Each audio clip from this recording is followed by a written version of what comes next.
اعوذ باللہ من الشیطان الرجیم بسم اللہ الرحمن الرحیم السلام علیکم۔ یہ دنیا اللہ کی نعمتوں سے مالا مال ہے۔ اس کائنات میں اللہ تعالیٰ نے کسی چیز کی کمی نہیں رکھی، لیکن یہ میرے اللہ کا فیصلہ ہے کہ کس کو کس چیز سے نوازنا ہے۔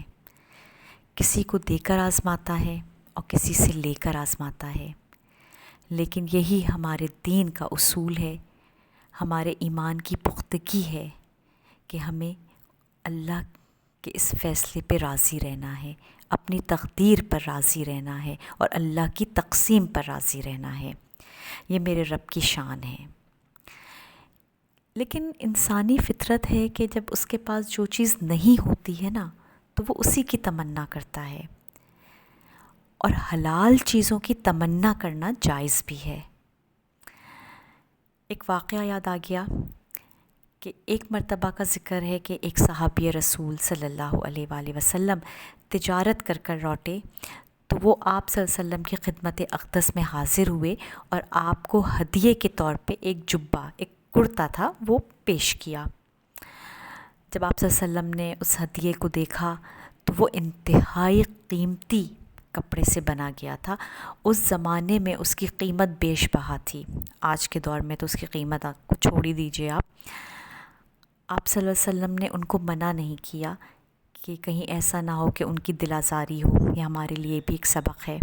آپ نے اس کو قبول کیا اور اس کو انہی کے سامنے فوراً پہنا بھی، لیکن تھوڑی دیر چند گھڑیاں پہننے کے بعد آپ نے اس کو اتار کے انہیں واپس کر دیا۔ یہ میرے نبی کا احسان تھا کہ انہوں نے یہ واپس کر دیا۔ آپ صلی اللہ علیہ وسلم نے فرمایا کہ میری امت کے جو دوسرے لوگ ہیں غریب، وہ مجھے دیکھیں گے تو ان پر کیا گزرے گی، لیکن آپ نے اپنی امت پر یہ احسان کیا کہ اس عمل سے قیمتی چیز کا استعمال ہمارے اوپر حلال ہو گیا۔ اور امت کے لیے ایک سبق ہے کہ اچھی چیز کا استعمال کرنا، یہ سوچ کر لیکن اعتدال میں رہتے ہوئے، اچھی چیز کا استعمال کرنا اگر سنت کی نیت سے بھی استعمال اس کا کیا جائے تو اس پر بھی اللہ تعالیٰ نے اجر و ثواب لکھ دیا۔ بالکل اسی طرح ذاتی گھر کی خواہش بھی ایک فطری بات ہے۔ بالخصوص میری بہنیں، میری مائیں، ان کے دل میں ایک آرزو ہوتی ہے کہ ان کا ایک اپنا پیارا سا گھر ہو جس کو وہ سجائیں، سنواریں، اس میں اچھی رحمتیں ہوں، برکتیں ہوں۔ یہ ایک خواہش ہے جو بالکل جائز خواہش ہے، لیکن آج کے دور میں ذاتی گھر کا حصول مشکل ہو گیا ہے، لیکن ناممکن تو نہیں ہے، کیونکہ میرا پاک رب اس پر قادر ہے، عطا کرنے پر قادر ہے۔ ہمارے لیے جو چیز ناممکن ہے، میرے اللہ کے لیے تو کچھ مشکل نہیں ہے۔ بے شک ہمیں اسی سے مانگنا ہے، بار بار مانگنا ہے، مانگتے رہنا ہے، کیونکہ وہی دینے والا ہے۔ آج کا وظیفہ بھی میرا اسی سے متعلق ہے۔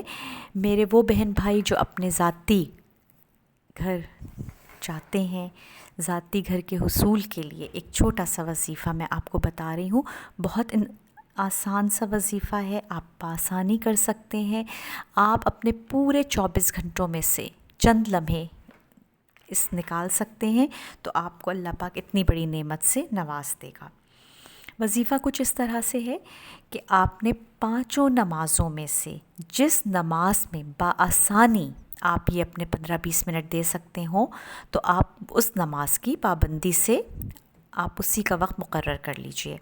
آپ فجر، ظہر، عصر، مغرب، عشاء، جس وقت آپ اس کو آسانی سے وقت دے سکیں، آپ نماز پڑھنے کے بعد جائے نماز پہ بیٹھے رہیے اور کوشش کریے کہ اس دوران کسی سے بات چیت نہ کریں۔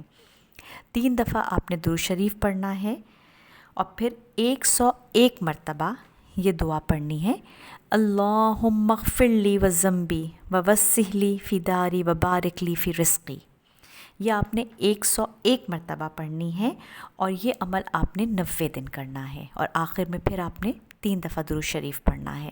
اس کے بعد آپ نے اللہ تعالیٰ سے اپنے ذاتی گھر کے لیے دعا مانگنی ہے۔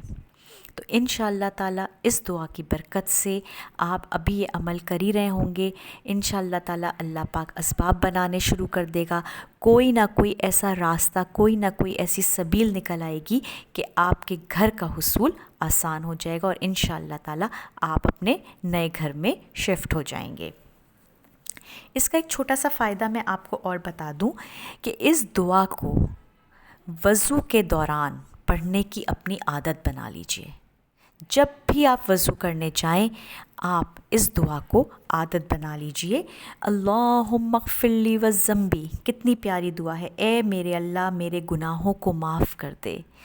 آپ جس طرح پانی سے اپنے آپ وضو میں استعمال کرتے ہیں اور آپ کے سارے جسم کا میل کچیل صاف ہو رہا ہوتا ہے، بالکل اسی طرح آپ کے جسم سے گناہ اللہ پاک دھو ڈالتے ہیں۔ ووسع لی فی داری، اور میرے گھر میں وسعت پیدا کر دے۔